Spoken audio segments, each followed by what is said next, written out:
Rumah berantakan. Coba metode 20/10 selama 1 jam, hasilnya mengejutkan. Sebelum lanjut, jangan lupa klik tombol subscribe, share, dan like ya.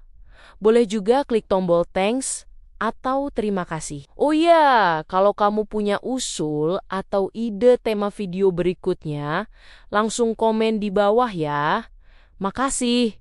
Dan kita lanjut sekarang. Halo Bu Ibu semua, semoga sehat dan bahagia terus ya. Pusing melihat rumah berantakan, padahal baru saja dibereskan, itu rasanya seperti sedang melawan ombak pakai sendok teh. Apalagi sekarang fenomena stres akibat tumpukan barang atau yang sering disebut cluttering. Anxiety makin nyata di tengah gaya hidup yang serba cepat. Fenomena ini sebenarnya bukan sekadar malas, tapi beban mental karena mata kita dipaksa memproses ribuan benda berceceran yang ujungnya bikin emosi, gampang meledak ke anak atau suami. Menariknya, ada sebuah ulasan dari pakar manajemen waktu yang menyebutkan bahwa otak manusia lebih efektif bekerja dalam durasi pendek yang terjadwal dibandingkan maraton berjam-jam yang justru bikin sendi mau copot. Itulah kenapa metode 20/10 hadir sebagai penyelamat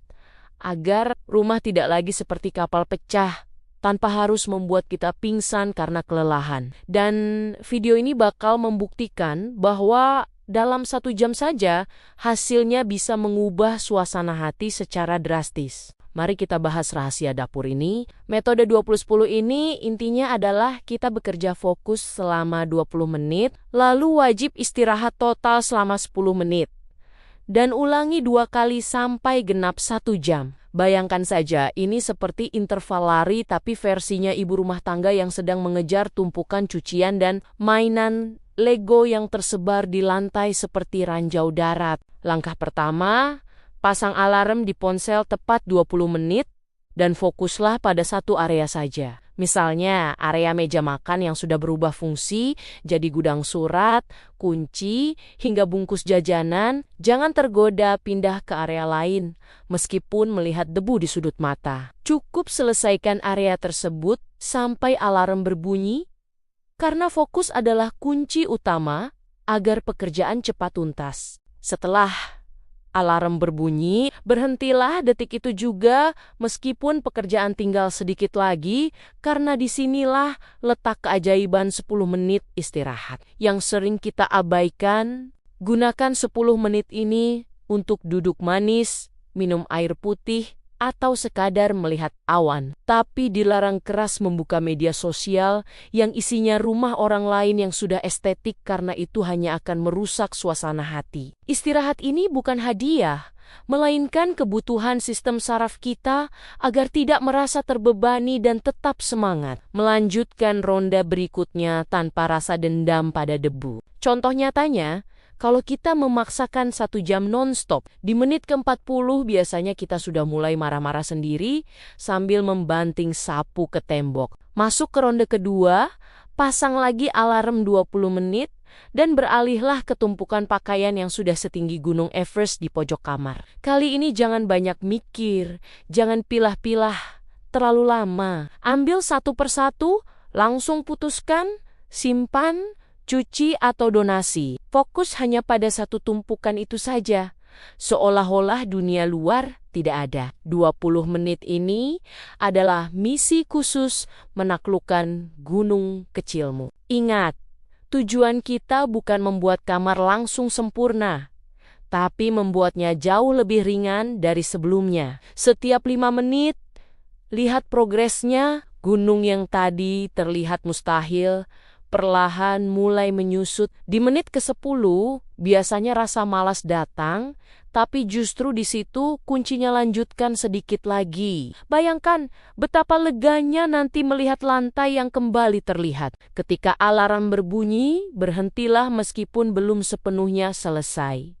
Itu penting. Metode 20/10 bekerja karena kita menghargai batas energi kita. Lihat sekeliling, nikmati perubahan kecil yang sudah terjadi. Gunung Everest tadi mungkin belum rata, tapi sekarang sudah berubah jadi bukit kecil yang jauh lebih bisa ditangani. Dan yang paling penting, kamu membuktikan bahwa kamu bisa bergerak tanpa harus menunggu mood datang. Fokuslah melipat atau menyortir pakaian yang memang perlu digantung tanpa perlu memikirkan besok mau masak apa atau cucian piring yang mulai memanggil-manggil dari arah dapur. Kekuatan metode ini ada pada psikologi keberhasilan kecil, di mana saat satu area bersih, hormon dopamin di otak akan meningkat dan memberikan energi tambahan untuk bergerak lebih lincah.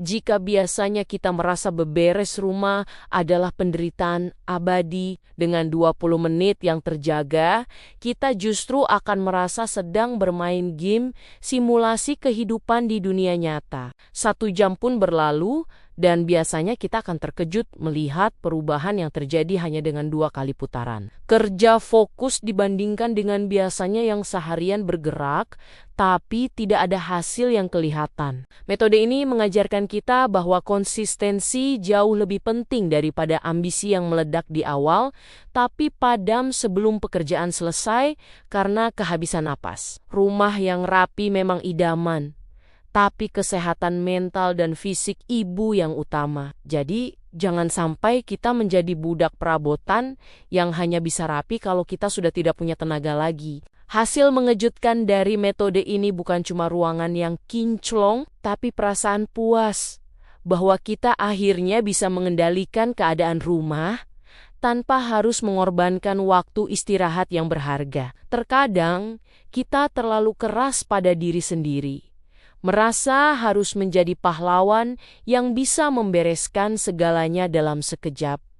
Padahal kita bukan tokoh kartun yang punya kekuatan ajaib. Mari kita renungkan sejenak, apakah selama ini kita terlalu sibuk mengurus benda mati sampai lupa menikmati waktu luang bersama keluarga karena badan sudah keburu rontok. Beberes rumah itu ibarat maraton seumur hidup, jadi tidak perlu memaksakan diri berlari kencang. Kalau jalan santai dengan metode 20-10 sudah cukup membuat rumah nyaman ditinggali. Optimisme itu harus dibangun dari hal-hal kecil, seperti melihat meja yang bersih atau lantai yang tidak lengket, karena dari situlah kebahagiaan rumah tangga bermula. Semoga setelah menonton ini, tidak ada lagi drama encok atau emosi jiwa hanya gara-gara melihat rumah yang berantakan, karena sekarang kita sudah punya senjatanya. Mulai besok, coba praktekkan 1 jam saja setiap hari, dan rasakan bagaimana beban di pundak terasa sedikit lebih ringan